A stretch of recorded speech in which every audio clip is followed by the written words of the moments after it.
What is going on, guys, and welcome back to the JW Sports Talk Show, where every fan is welcome. And today we have a special guest in Cody Felger. And Cody Felger, introduce yourself. Tell him a little bit about yourself.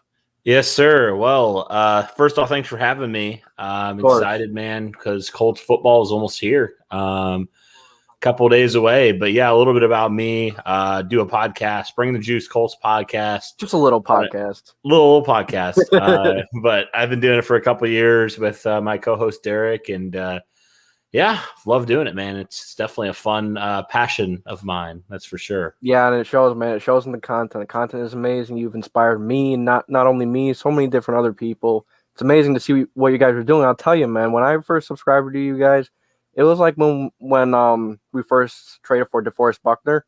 Mm. You guys were pretty low down there, but like you guys, it was really cool to see how fast you guys exploded. So, could you like elaborate on that a little bit? Let me know how that process was, how exciting that was.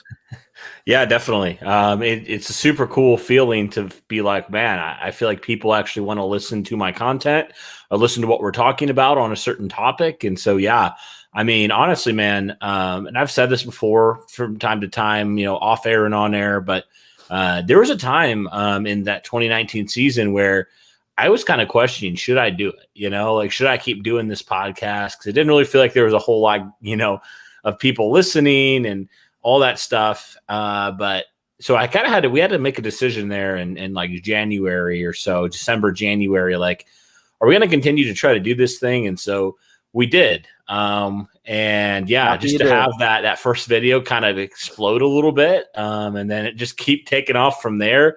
It really was a cool feeling, man. And now, just showing how many people had come alongside me and Derek and had supported us. And it's just all the more encouraging for us to want to do that, for other people as well who are content creators, because we understand, man, the work and the grind that it goes into putting out content on a consistent basis. So, yeah, I always want to shout out content creators when I can, because I know the grind, man. It's tough. Oh yeah, big time, man. I just started mine a little while ago, and you guys are one of my biggest inspirations. Had a blast. I take a lot from you guys when I'm talking. Especially with the Colts, and you guys are always respectful. You try to be, even though some people, kind of do get under your skin, but you gotta do the best you could, right? Right.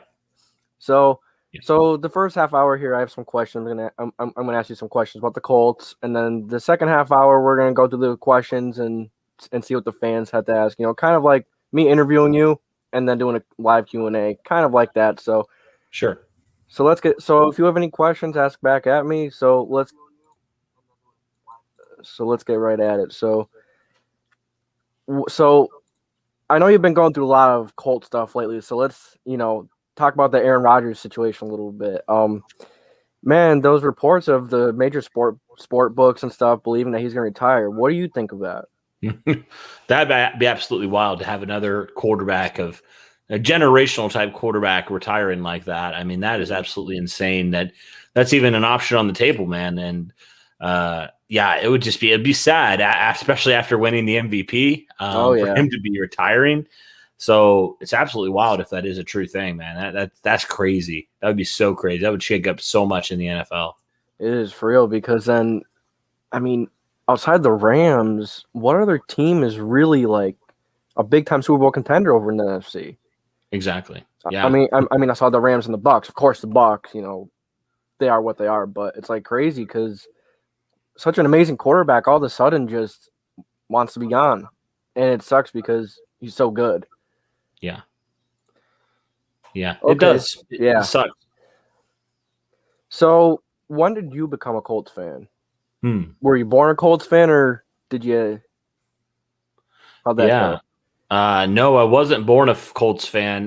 Really, I was kind of the first one that kind of got some of my family into watching the Colts, which is kind of funny now. But no, my family growing up really didn't follow professional sports. Some of us did, but like my immediate family, like my mom, dad, brothers, and stuff, nobody really followed it. They're more into the I would say the outdoors stuff and everything, which is great, and not really so much sports people as much. Okay. I would say that's definitely changed over the years, but for when I was growing up, it wasn't really a thing. So I became a Colts fan.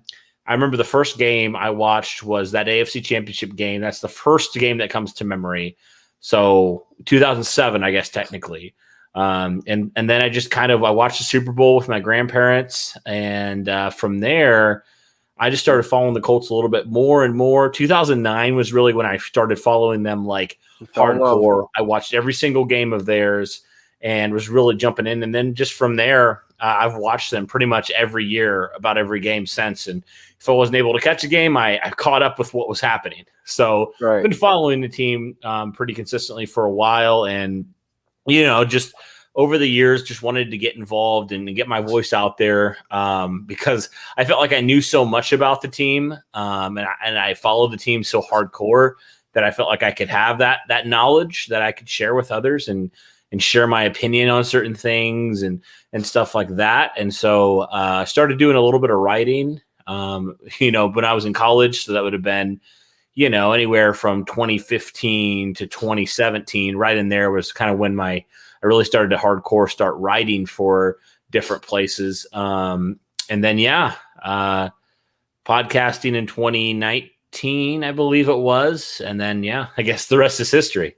Oh yeah, man. So how did you and Derek connect to make that podcast? Yeah. That's another fun question. Yeah, for sure. So I remember I actually started it out the Texans game, I believe, that wild card game where the Colts beat the Texans. That was my first ever episode that I did. And I still remember it. Didn't know what I was doing at all. And it shows early on in the podcast. And then I would say that summer, I had had a couple people come on and off, but I was like, I would just love to have somebody who's consistently on here with me. And so I just sent out a tweet and was just like, I'm looking for a new co-host. Anybody interested? And Derek was like the first one that I saw, and he was kind of recommended to me by one of our friends. And so it was just kind of cool how that worked out, and so we gave it a trial run. We talked about OTAs, I remember, in 2019. And then the rest is history, man. And it's just super cool how you make those connections. And now Derek and I have built that friendship up. And, we talk pretty much every day now, which is crazy. Yeah. It's cool to think, with all the craziness on Twitter right now. You know what I mean?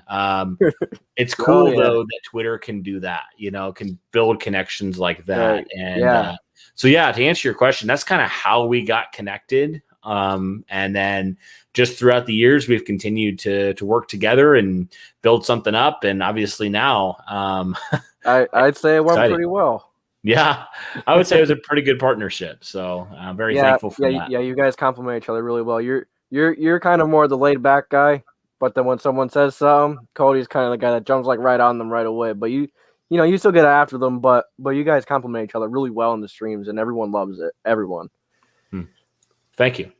Of course. So, who is your favorite Colts player right now on the team? Ooh. Yeah, since T.Y.'s still on the team, I got to go T.Y. I love T.Y. Hilton. I think he's one of the most underrated receivers of all time, and people don't talk about it enough because, he's not Julio. He's not 6'5", he's not the one that you think of and you're just like, oh my goodness. But he led the league in receiving a few years ago, and nobody talked about him then. So who thinks they're going to talk about him now? But the reason why I love T.Y. Hilton is just because I love Marvin and Reggie. They were fantastic. Hall of Fame players, right? Some of the best receivers of all time. But they had Peyton Manning throwing them the football for the majority of their career. T.Y. Hilton has had Andrew Luck, which is good. But then beyond that, who does he really have that you're like, wow, Hall of Fame? He had Phillip Rivers, but last year of his career. You know what I mean? And so T.Y. Hilton has gone through so much. He's never complained, never said a word. He just goes out there and he produces. And I just think he needs to be more nationally recognized for just the work he's going to do. This year, man, if he gets I think it's 600 yards or something, he's going to be only the third receiver in franchise history to eclipse that, which is absolutely crazy to me that he's nearing that 10,000 yard mark. But he's definitely a receiver that deserves it, man. And I think I wish he would get more credit than he deserves. So he is definitely far and away right now my favorite Indianapolis Colt, I would say, just because of that I agree. reason. I'm with you there. And to add on to that, if he does reach that 10,000 yard mark, we're going to be the only team in the NFL to have 3 receivers reach 10,000 yards in history. That's insane as well. Yeah, that is crazy. That just speaks to how well the Colts have had that, kind of like Marvin passed it to Reggie passed it to TY, and hopefully TY can pass it on to Pittman or to Campbell or to both would be nice. Right. So yeah, it's great. It's just such a rich history of receivers in the last couple years, man, couple decades especially. Oh yeah, big time. So do you plan on going to training camp this year or no? Yes, Yeah. I'm actually going this Saturday. I'm going to the one where it's like the kids' day or whatever. I'm going with a couple friends, and I'll try to go as much as I can. It's a bummer because 2019 I was able to go as a part of the media. Yeah. When the podcast is pretty small, I was still able to go. Now with like the COVID regulations and Yeah. stuff, they're very much reducing who's able to go. So really, it's just local media and obviously national media as well. So I'm just probably going to go as a fan this year. I'm going to be able to go actually one day. I think it's one day where they're going to do like a something at Lucas Oil Stadium. I'm going to be able to go. I got invited to go with that. So that's going to be kind of a cool, unique opportunity. But yeah, trying to go as much as I can this year because I missed it last year very, very much. Yeah, I've never been to a training camp, nor have I been to the Colts Stadium, neither Indiana. I haven't been there, but I've always wanted to go there. I've always wanted to go to training camp, and I'm thinking about trying next year. Not sure if I'm going to be able to, but I'm going to try. But I guess we'll see. This world has its way, man. Yeah, you So should, man.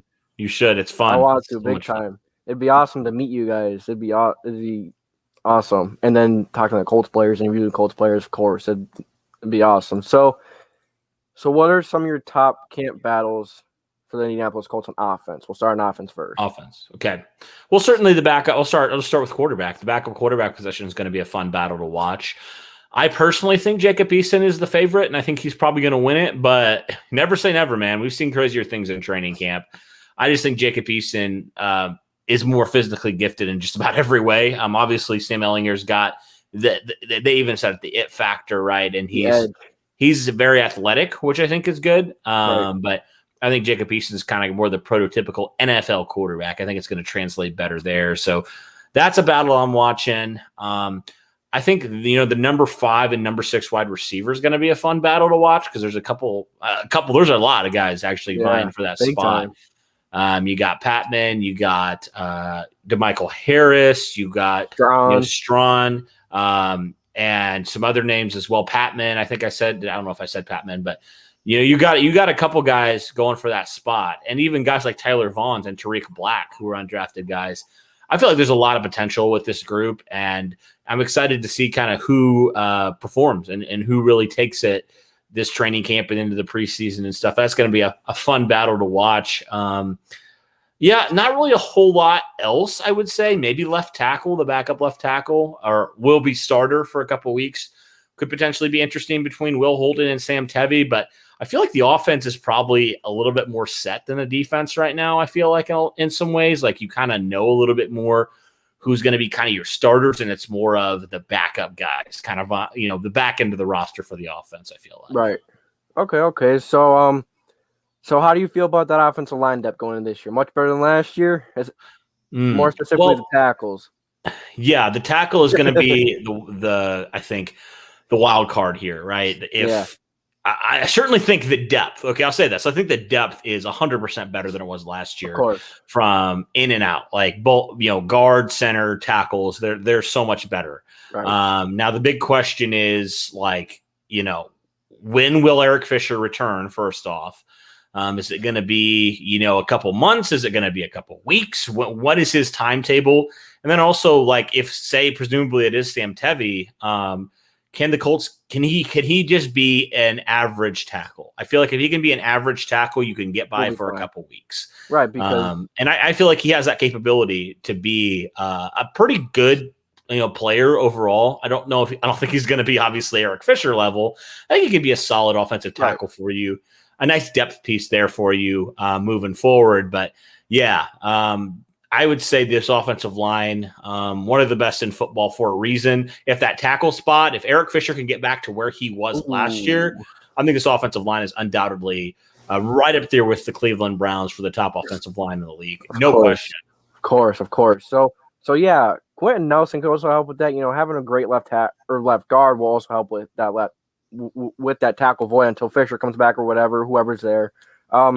The tight ends could help chip, the running backs can help chip and all that. So, yeah. So, what do you think that Carson Wentz,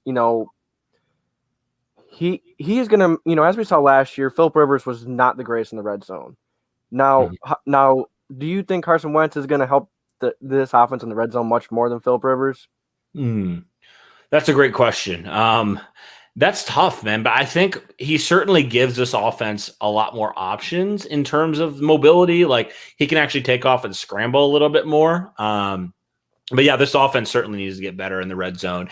That was really Right. their Achilles heel last year. Was just Big time. they could get it down, they could drive it down, but they couldn't score 6 points. And you need to do that if you're, like if you look even back to that Buffalo game, if the Colts would have converted it a 6 instead of a 3 a couple times, how Right. much different could that game have gone? So I think it's hard to say right away. I think obviously there's things that both guys do better than each other. But I think Carson Wentz certainly gives your offense more of an option there to do a couple different things, be a little bit more creative, I guess, in the red Right. zone, which I think will certainly serve them well. So, and he can scramble it, so you don't have to be predictable. Like it was so obvious when the Colts Oh were my gosh, that on that fourth, was right? bad When last year. Kobe came Yeah. in. So I certainly think, the Colts have. I think their ceiling's a lot higher in the red zone than it was last year, just Big because time. Wentz can move and he can do a lot of things for your offense that will just really open it up and allow you to be a little bit more creative down in that red zone. Right. So now we go to the tight ends a little bit. Mo Alley Cox, Kylan Granson, Jack Doyle, all great guys. Kylan Granson coming in, rookie, speedy guy, 6'1", a little shorter for the tight end. I think he's going to play, maybe some of the slot a little bit, something like that. But, so say the Eagles release Zach Ertz. If the Colts sign Zach Ertz, do you think we keep 4 tight ends? How do you think that room would shape up? Yeah, that would be interesting if the Colts did. I think they would keep 4 tight ends for sure. Oh yeah, Yeah, that would be weird. I mean, I almost am like, would that be kind of counter to what you're trying to do? Who's going to get fed then, or who's not going to be able to be on the field? Because how are you going to have 4 tight ends that all you feel like are capable guys that can really help your right. offense? So would that mean you're kind of given? I don't know if you're giving up on like a Jack Doyle or a Mo Alley Cox, but like I feel like somebody's got to be either moved or released in that case. Right. Just because, like, I just don't know, like, how you're going to feed all those mouths. You know what I mean? So, Of course. yeah, that would be kind of my question. I personally don't see it happening, but if it would, that would certainly shake up a lot of things at tight end. Oh, for sure. And then you go to the running back route. Like, say we do keep 4 tight ends, where else could that take from the roster? Like, could it take from the 4 running backs? Will we carry 3 running backs instead? Maybe 1 less receiver? Where do you think that could take away from this roster? Yeah, I could certainly see that happening. I do think the Colts will keep 4 running backs, but you got to. That's a good question. Like you got to wonder, and even like, like on the defense, like the Colts kept so many linebackers last year. Like maybe they cut one of their linebackers or something like that, or maybe the defensive line gets cut a little bit. Right. And there's just so many question marks that just makes you wonder, like, why would you feel the need to do that? If you're going to cut another position that, you feel like you have some guys that could really compete for that. So, Right. yeah, it would certainly somewhere to have to take off, obviously, another player. So the question would be who, but I don't think running back would be, So, something may running help with that backs for decision. years now. So Yeah. Sorry yeah. to cut you off there. You're fine. But we know how the Rams had that injury at running back Cam Akers, right? Yeah. Maybe the Rams call up the Colts. Maybe they trade Wilkins, Mack, and then maybe that brings us down 2 or 3. And maybe we could add another route spot someplace else, even if we don't pick up Ertz. So that could be another thing right there. What do you think about the Colts maybe trading a running back to the Rams? Yeah, I feel like if anybody, I want Jordan Wilkins to get an opportunity because I feel like he's just been so buried Right. by their running backs, and also it wouldn't really like impact your. No offense to Jordan Wilkins, but it wouldn't really impact your running backs too bad, Right. Because he's the 4th running back right now. He's your But 4th I back just here. don't know how much compensation you'd actually get for a guy like Jordan Wilkins. Right. Yeah. But yeah, I want to keep Marlon Mack if I can because I feel like. But then also, if Mack goes down again, what are you going to do at running back? That then Jordan Wilkins becomes very important for your running game. So I don't know. There's a lot of questions, I guess, with this running back group, but yeah, that move, man, would really just shake up everything. I feel like. Yeah, but hey, the more questions is better. That means we have some depth. That means we have some guys who are gonna compete we don't know. Sometimes that's the best because that'll bring the best out in some players. Yeah. So a question that I don't see many people asking Colts fans. Which Colts players do you think should be drafted in fantasy football? Like, which top options do you think people should go after? Because the Colts don't really have many fantasy players. Usually we spread the ball around a lot. We just aren't talked about in the fantasy football world much. So where do you think people should start giving us some credit? Paris Campbell, Hines, defense. What do you think? Yeah, I mean, the defense would be one that I would think about investing in a little bit. It's hard, man, with this Colts offense, with how they like to spread the ball around, like to say, go for this player. I mean, certainly Jonathan Taylor, you got to think he's going to be an option. You got to go for a guy like him. Also, yeah, I think Michael Pittman might be an intriguing option because the Colts didn't really use him in the red zone that much last year. And maybe that would be kind of a thing that they're going to try to improve. And maybe with having Carson Wentz, we know how he likes to use those bigger receivers. So maybe that's something to look at. And he could be a very sneaky, guy you stash and a little bit later on. But he could be a guy that I think could potentially, pay high dividends because I feel like, he had a solid rookie season, but he's got a lot that he could grow and improve in. And I feel like if he does that, and if they use him more in the red zone, he could be a pretty solid fantasy option for you too. Of course. So now we talk about the offense quite a bit. So now, let's go to the defensive side of the ball. So, Forrest Buckner, of course. What do you think about when you think of DeForest Buckner and Dale Dangbo in that middle there? Well, man, talk about length. That would be crazy. Right. Man, that's a dream. Because Dio's such a hard worker. Like, he's so aggressive.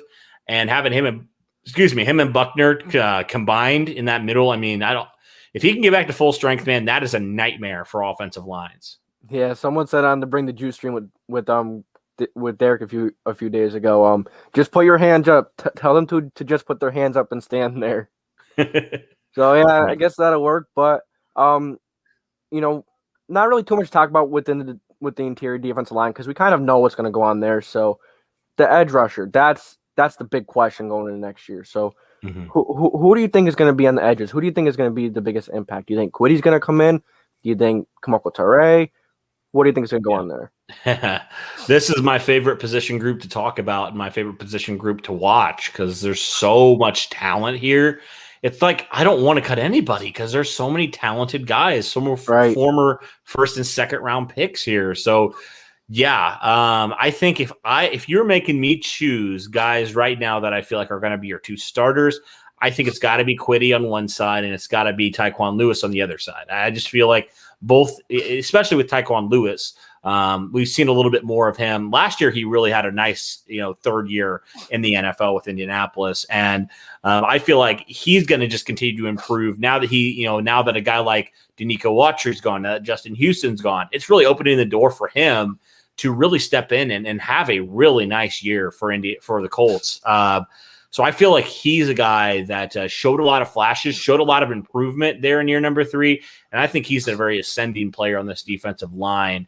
Maybe he'll be your starter, be your starter and be a guy that they sub out for a guy like Kamoko Toure, because I think Kamoko Toure is definitely going to be key to getting that pressure on those, especially on those good quarterbacks. Because we saw last year the Colts were really, really good to start the year, against the pass, just on defense in general. And then when they started playing some of those really, really good quarterbacks and they couldn't consistently get pressure off the edge, what happened? They weren't as good as we thought they were. Week 1 too. That's a reminder too. When the edge rush was basically not even there, nothing was there. We saw what happened. The guy named Gardner Minshew had a day, but yeah. So a year ago, we probably never thought we'd be saying about that Tyquan. We thought Tyquan was on the roster bubble, but now it's kind of the same situation for Ben Banigou. What do you think about him? Yes, it's a big year for Ben Banigou, man. It's put up or shut up time for him. Oh yeah. And it looks like he's been putting in the work based off of kind of what I've seen. Haven't really heard a whole lot about Ben Banigou, though.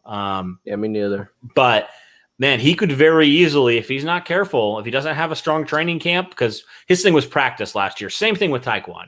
If he doesn't have a strong training camp, I mean, the Colts added 2 new defensive linemen this offseason, right?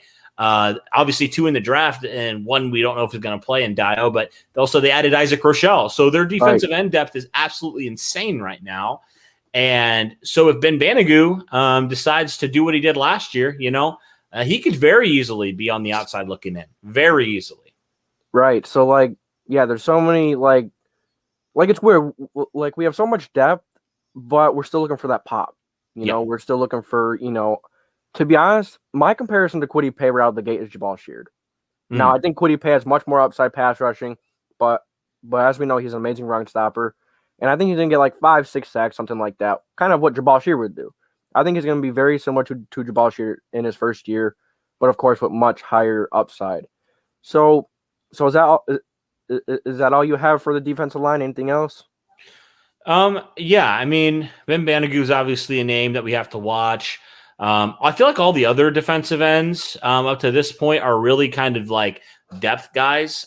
They're guys that are solid for you, but ideally you don't, in a perfect world, you don't want them being your starters. But nonetheless, they provide quality depth, right? I mean, Al-Khalid Muhammad is a guy that's he's shown flashes, but he's never really been able to put it together. I feel like he's a solid player, but he's never going to be really anything special. Isaac Rochelle, some people were saying, is going to have like a Danico Autry type of thing with Indianapolis because their numbers were very similar when they came in initially. So I think all the other guys are really they're solid depth pieces. I feel like they're more, you kind of know a little bit more about these guys, but I don't feel like their ceiling is as high as some of those former second round picks. So yeah, that's kind of my thought on defensive end. Just really the question is those high picks, right? Are they going to pan out? Are they going to finally do something here? Because the clock is ticking on some of these guys. Some of these guys are in contract years or very easily could be cut at the final 53 man. So I'm very, very interested to see how this pans out. This training camp, this preseason. That's going to be what I'm going to keep my eye on for this defensive end group. That's for sure. Something that I have taken for granted many years, that we all have training camp, preseason. Now we can't wait for it. So excited to see all of it come back. Yeah. And then I actually have a big breakout guy on the edge rusher, and I have Kamoka Ture. Mm-hmm. I love Kamoka Ture. But before that, before he got injured in that KC game versus Eric Fisher, Mitchell Schwartz, I believe was the other one, he was going to town on them. He was like coming off the edge every single play, and he was making Patrick Mahomes run for his life. Yep. And he got hurt. That was it. And it sucked because we all saw the potential. And last year he wasn't 100%. So I'm really excited to see him come back. I hope he comes back 100%, and I hope he really shows up because I'm really pulling for this guy. I'm putting him up here right now, so he better help me out a little bit. So and then we go to the secondary. Xavier Rhodes is a starter. Kenny is in the slot. Other than that, cornerback 2, big question marks. What do you think? Do you think training camp? Do you think Rock's going to take it back? Do you think Marvell Tell may take it? What's your thoughts on that? It's a shot in the dark right now to guess who's going to take it. I probably think Rock's going to have a bounce back year. But Marvell Tell could very easily come in and take that. I would not be shocked at all if he does. And then you got Isaiah Rodgers, who had a really good game in Buffalo. And you're like, okay, is there something more there with him? Is he more than just a return guy for you? And and then you got a guy like TJ Carey, who you brought back, who for couple of games he was your starter at number 2 corner, outside corner. So yeah, it's anybody's game right now, man. Anybody can take this position between those guys, I feel like. And so really it's going to come down to who's the better player, and I'm fine with whoever. I really am. I just want that to not be an issue anymore. Don't want to have to worry about the other guy outside of Xavier Rhodes on the other side. Committee penalties all the time. We're getting burned all the time. It's time for whoever it is to step it up and really take that position and take it and not let it go. Right. Like I do think some people are a little too quick on Rock. Like, we see the huge potential on him. Like Like in that Green Bay game, of course, I'm going to bring that up. Everyone's going to bring that up when they're talking good about Rock. The dude baited the MVP last year. He baited one of the best quarterbacks in the league. Aaron Rodgers thought he had him on the sideline, but Rock came up and just took the ball away, and people love that. But I think people let the negatives from a young player get to them too much. Mm-hmm.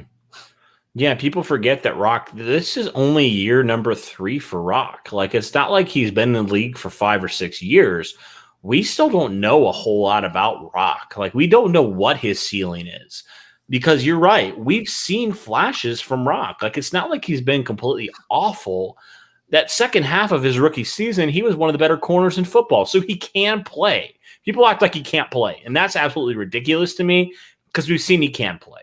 And Right. the consistency factor is the biggest thing with Rock. And if he can clean up some of those penalties, if he can be more disciplined, I really feel like he has a shot to be a really good corner in this league. I still do. But there's obviously some people who, for whatever reason, are just kind of giving up on him. And I don't think that's the move. Right. Right over in Green Bay, as we just got done talking about Green Bay. There was a corner for 2 years that wasn't the greatest in Green Bay that they drafted in the first round. And he goes by the name of Jair Alexander. Look what happened. That was his third year last year. Look what happened with him. I'm not saying Rock is going to explode like that. But I'm saying players need time. These young players need time to come into their own, to learn, because cornerback is so difficult to play, too. It's so difficult for the transition because the college level offenses are like, my stuttering is so bad, but the whole like systems are different. So I think people forget about that. Mm-hmm. Oh yeah, corner's probably the hardest position, I would argue, on defense. Probably the hardest position is cornerback, especially because Rock was coming from Temple, right? He wasn't coming from an SAC school. Like he was coming from Temple, so that leap up was a lot more, right? And so, I feel like he still has a lot of potential. I feel like he's still being slept on, and it'll be very interesting to watch how he responds to a not great second season, kind of a sophomore slump in a way. Right. It'll be interesting to see how he responds to that. The reason why I'm so confident is because his character, right? He has a character in the work ethic. Like why I think he's different than say a Quincy Wilson is because I feel like Rocky Sin is a harder worker. I feel like he's a guy that wants to win, and he's a guy that is not hot and cold. You know what I mean? Like he's a guy that's going to be a lot more consistent, a lot more stable than a Quincy Wilson. And I don't feel like he's the guy that necessarily, you're like, what Rock are we going to get this week? I feel like he's a guy, whether or not it reflects in his play, he's a guy that's always going to be consistent and his character is going to be there. So I feel like if anybody has a good shot to bounce back, it's a guy like Rocky said. Right. I agree 100%. But one takeaway I do want to take away from Xavier Rhodes that, kind of scared me a little bit last year.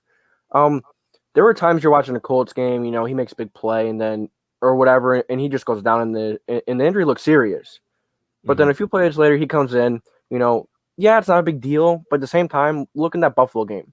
He went down for 3-4 plays. Within those 3-4 plays, what happened? Stephon Diggs beat TJ Carey and scored a touchdown. It just goes to show, it's only 3 or 4 plays, but those 3 or 4 plays could be the whole difference in the game. And that was in the Buffalo game. Mm-hmm. Yeah, that is a question that I've had about him too, is like, he's a little bit older, a little bit dinged up at times last year, and you got to wonder if was he playing at 100%. That certainly is a question, and that's why I feel like a little bit better about the cornerback depth now because you got Marvell Tell back, you got TJ Carey. Like I feel like the Colts are kind of like not anticipating it, but have kind of insurance a little bit more now. If that was to happen, you feel like, okay, we'll still be all right. But yeah, certainly that would be a big loss. And you're right. I think that's a question that I have a little bit like, if he goes down for a couple plays or if he's out for a couple games, what are you going to do at corner? Are you scrambling then to try to figure out what you're going to do to help replace him? Who's going to be on that number one receiver then? Who's going to be the guy that's going to shadow or whatever? You're going to play it, kind of like by zone. What are you going to do? So, yeah, that certainly is a concern.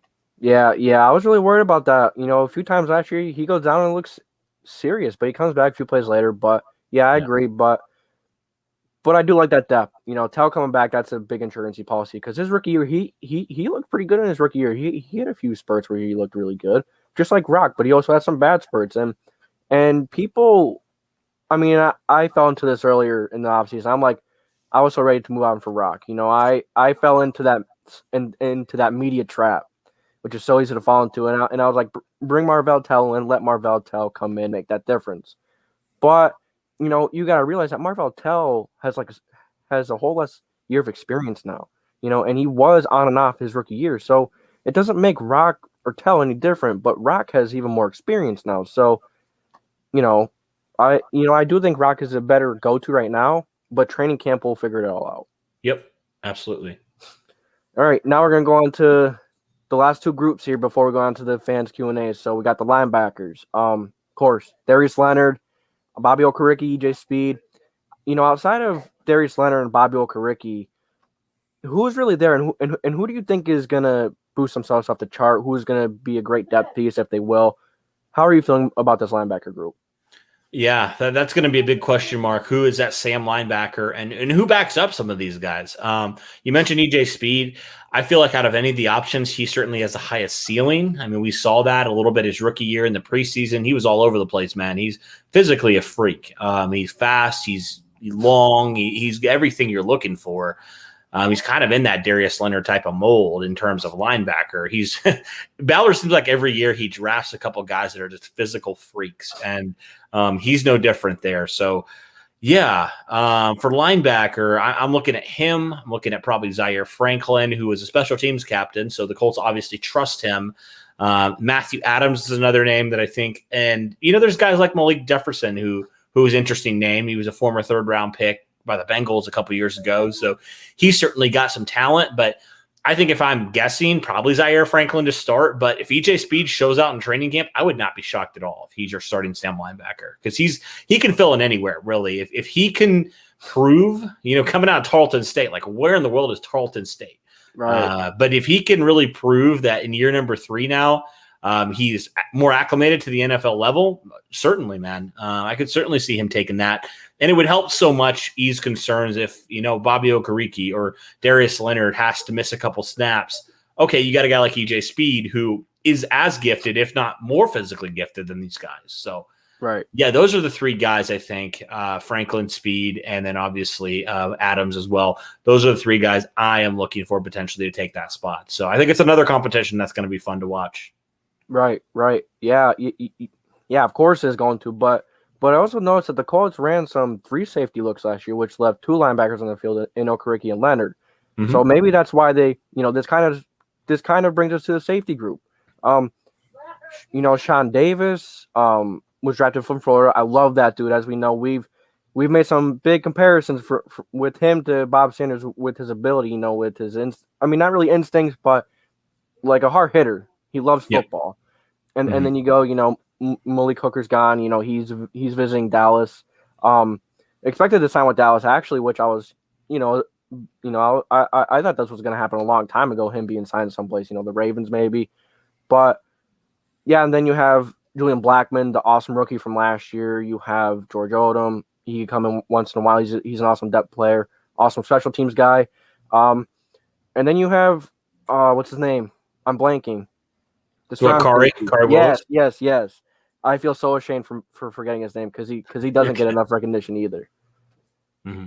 So, what's your thoughts on that safety room and those 3 safety looks? Yeah, it's going to be interesting for sure. I'm intrigued with Sean Davis from Florida. I really am looking forward. I thought, maybe just a special teams player, but maybe he's a guy, man, that's more of that third safety. I could see him potentially competing for that spot. I also like the other Sean Davis from Pittsburgh that the Colts brought in. I really like him and what he can provide maybe to back up Julian Blackmon at that free safety, because I was actually talking with Lawrence Owen about it a little bit, and he mentioned he was really good when he was with Pittsburgh at free safety. Not so much as strong safety, but free safety. He was really good with Pittsburgh. So I think he can pretend he'll provide what I think the safety room needed in a veteran leader. They've had it a couple years with Mike Mitchell a couple years ago, just to name that. Years ago they had Mike Adams, who was more of that veteran back there. So I think this certainly will be good for this group to just have another guy that can teach these guys. As good as this safety group is, and I believe that Blackman and Willis have potential to be one of the best duos in the league at free and strong safety. I think having a guy like Sean Davis, who's a vet in this league, who's seen a lot, could help them even ascend more and could teach them a lot more. So, yeah, I really like this group a lot. George Odom, I've a special teams guy, right? But he's certainly an interesting name. Obviously, what he does on special teams cannot be understated. And then I'm trying to think who else you have there. Maybe that's it. But those are the guys, that I'm looking forward to for that third safety spot. I think it's another open competition. You'll just notice this common trend in open competition a lot of times for these backup spots. But hey, you got to figure out who's your best player. And I wouldn't be opposed to really any of these guys taking it because I feel like the Colts got a lot of options at safety right now. But the two starters for sure, no question. I think they're fantastic, and I'm looking forward to what they're going to continue to do. I felt like Corey Willis took a big step last year from his rookie season. He's more of that box free, strong safety.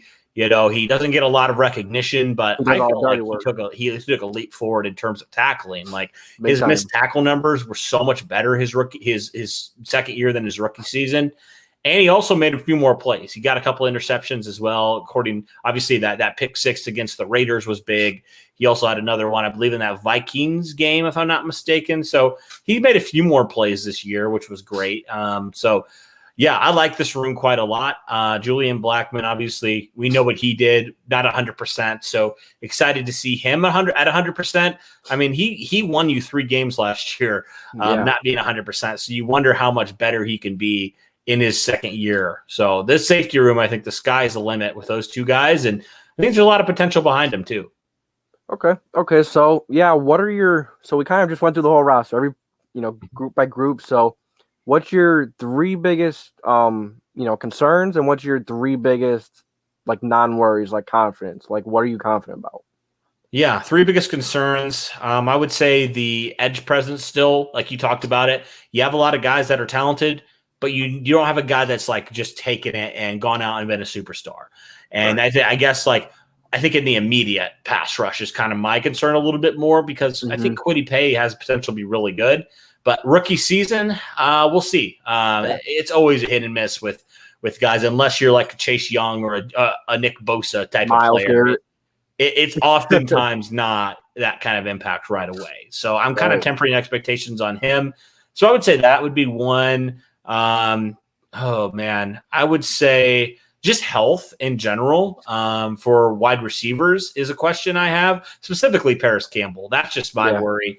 I feel like now he's kind of in the clear because last year was kind of a freak thing, but I'm just like, he can't get injured again. Him and Mac, man, it feels like every year you're like holding your breath. You're like, please, please, please don't get injured. And we haven't had a great luck so far with them. So those are guys that I think will have a big impact if they're healthy. They just need to stay healthy.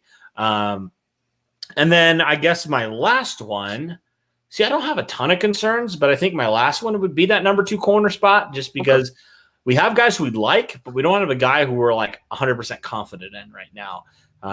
So that would be kind of mine. I would say things that I'm confident in. Some people might be surprised I didn't throw Carson Wentz in there, but I'm confident in what he and Frank Reich are going to do. I just am. I've seen enough of a sample size now with what Frank Reich's been able to do with the quarterbacks that the Colts have brought in, and I'm convinced it's going to work. I just am. All signs are pointing to it. It's going to work. And my biggest question was just the mental state of Carson Wentz. Where is he mentally when, the Colts initially made that trade? And obviously it seems like he's the guy that wanted a fresh start and now has a fresh mindset, and that's great. So yeah, for me, that is definitely one that I'm not really that concerned about. Not really concerned about that offensive line at all. I feel pretty confident in that. And this might be a little controversial. I'm not really that concerned with the AFC South as much as some people want you to believe. Okay. I mean, obviously, Julio's an incredible player. I'm not shortchanging that. But the Titans have no defense, right? They have no defense whatsoever. And you can't just win based off of a few superstars. That's just not how this league works. This isn't the NBA, right? Where you can just buy basically your team, right? I mean, you can. It's worked sometimes in the short term, but I don't know. I don't really feel like Tennessee got so exponentially better where they're clear favorites for the South. So I feel like if the Colts are able to do what they did last year against the Titans when healthy, I mean, it really wasn't close in that first game when the Colts were healthy. So I'm not as concerned as some people are. We'll obviously see. Maybe I'll eat my words in a couple months, but those are my things that Careful what you wish for. Yeah. But yeah, one team I think is going to surprise in the South. I've been really guilty talking about it, but I cannot help but get excited for the Jaguars. I can't. I'm so excited to see Lawrence. I should really be more guilty, but man, they have so many weapons down there for him. They have, such an amazing supporting cast. They made some big improvements on defense. I honestly think the Jags can maybe make some more noise than people think. Yeah, I get first year quarterback.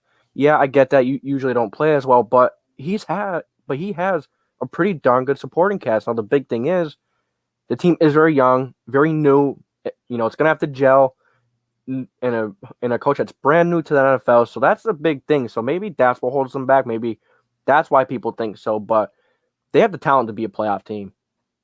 I think so. What do you think? Think I'm crazy? I don't know. Maybe it's a little.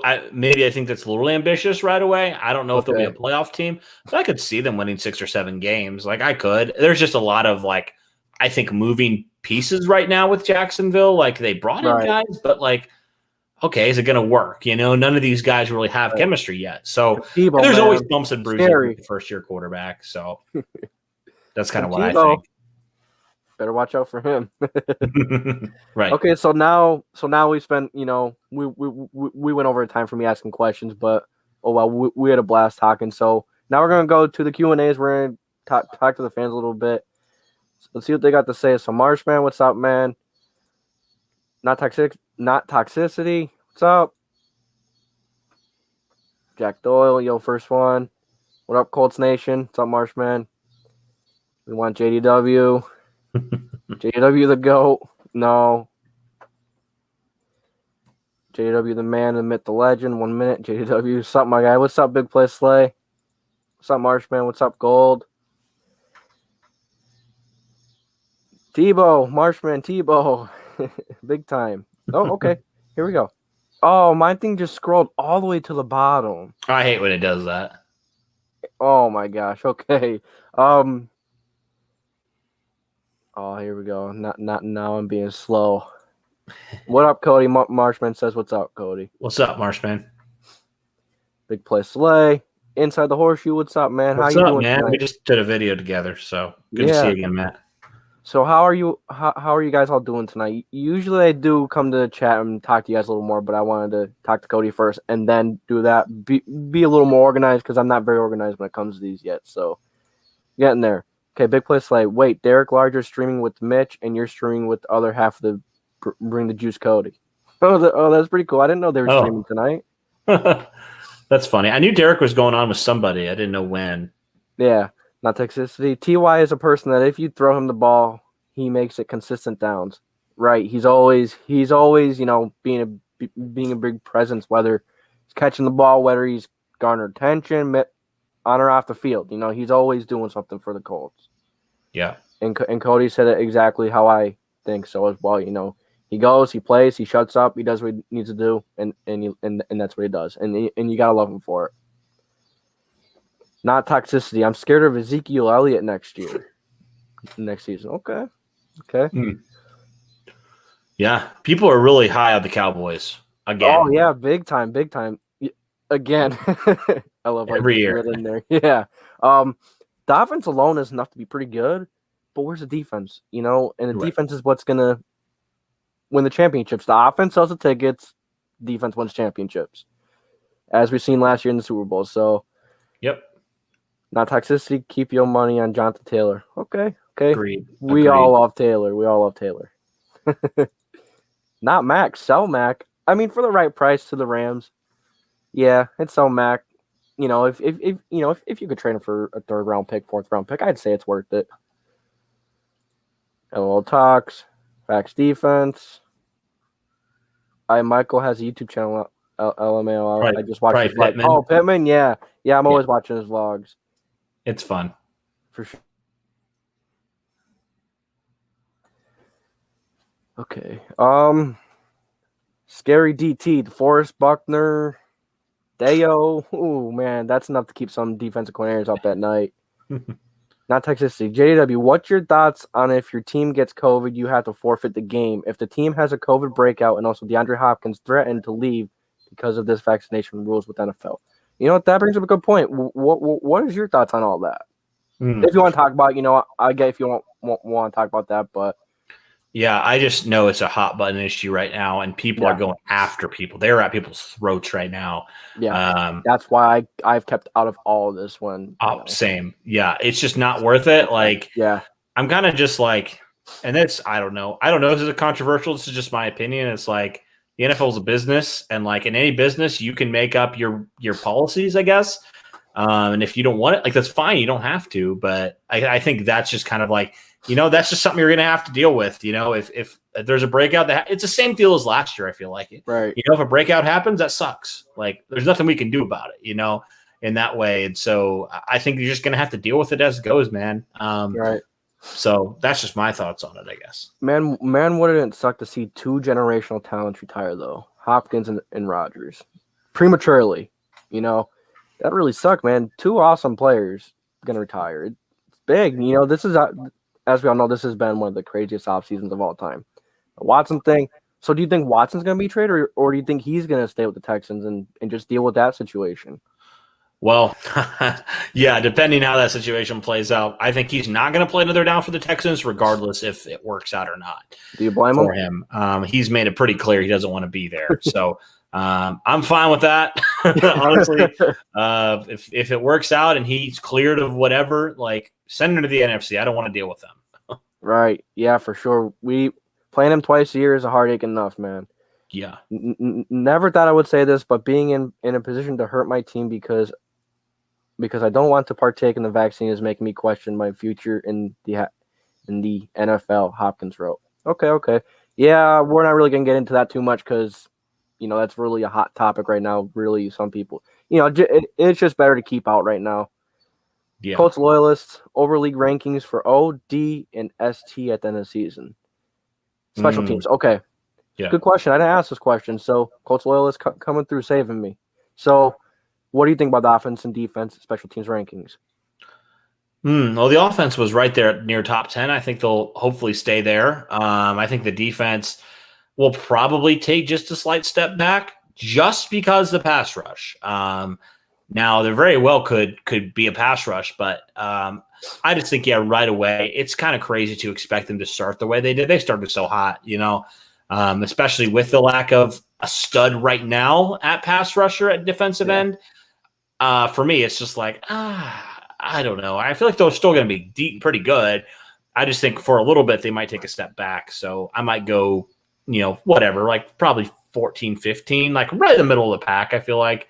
Potentially, but they certainly have the potential to be top 10. Like, I don't want to shortchange them there. So, yeah, that's kind of my thoughts. Special teams, I think they're going to be one of the tops in the league. They always seem to be. I think Blankenship's going to take another step. He's going to get a little bit better from 50+, and we don't have to worry about Rigoberto, obviously. And I feel like he found some stuff with some return guys and Rodgers and Nyheim Hines as well, and Doolin if you need him to. And so I feel pretty good about special teams. I agree. And, one thing I want to say that I really like about Hot Rod is that, when you see a lot of kickers, their kicks kind of like sweat. Like when they kick the ball, it kind of goes one way and it comes back. Hot Rod, It doesn't really have that. It just goes, and I kind of like that. Yeah. Yep. It's never like people also were like, oh, he has a noodle leg. And I'm just like, I don't understand that because weren't we saying that he has a strong leg when there was a competition between him and Chase McLaughlin? Like, at least if you're going to be critical of him, at least be consistent with your argument, I know, right? I think it's more of the form. He's even talked about it, right? It was more of the plant, right? He kicked the ground a little bit when he was short.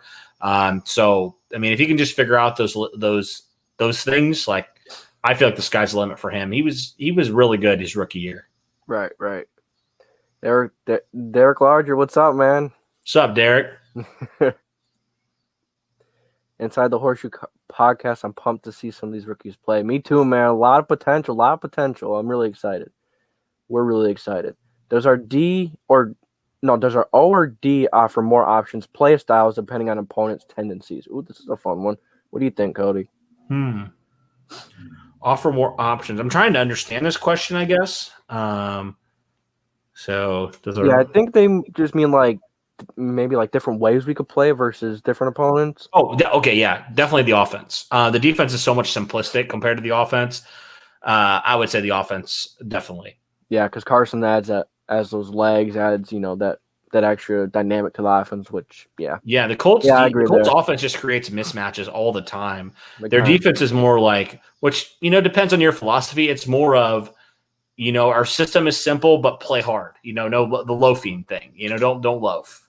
Right. What's Lois? What up, Lord? Yep. On the vaccination, Hughes, Beasley, and a slew of others. Hey, I think it's one zone. I'm not gonna say anything. I just don't really want to get in that mix, man. The Jags have a lot of weapons on the offense. Yeah, they do. They definitely do. It's just a matter of fact of them coming together. It's a fact of them gelling. So, maybe I'm getting a little ambitious, but I'm just so excited to see what they have in store. So maybe I'm really getting ahead of myself like I usually do, but how could you not at times? But Right. I'm excited. We're excited. Yep. They have Marvin Jones, DJ Chark, and James Robinson. Exactly. They have that Laviska Shenault. They have a few other guys there too. They have Tebow. The Jags did beat the Colts with Minshew. Yeah. Yep. Don't remind us. We can never win in Jacksonville. I don't care how bad the team is. For whatever reason, it's hard. Omaha. Right. Ignore that one. Yep. I'd say so. Okay, man. This is gonna be the end of the stream. So, thank you so much for coming on, and once again, let them know where they can find you since there's actually people here now. Let them know, a little bit about you, where they can find you, that kind of stuff. Yeah. You can definitely find me. Really, the podcast, I guess you could find us really anywhere you listen to podcasts. So you can find us on YouTube, obviously. You can find us on Spotify. You can find us on Apple Podcasts. Really, wherever you're listening to podcasts, we'll be on there. You can find us there. And then on Twitter, you can find me at CPFelger55. You can find me on Facebook as well. I post Colts content on there. And then also, you can find the podcast pretty much everywhere. Instagram, Twitter, Facebook, all that stuff at BTJ Pod. So I appreciate you having me on, man. Oh, of course, no problem. And we do have a few more comments. Let's finish them up, and then we're gonna get off. John Velasquez, Giants. We'll go through the Giants next stream. We just went through the Colts, so I have someone on coming. I have some people coming on for the Giants, so we'll do that then. Yeah.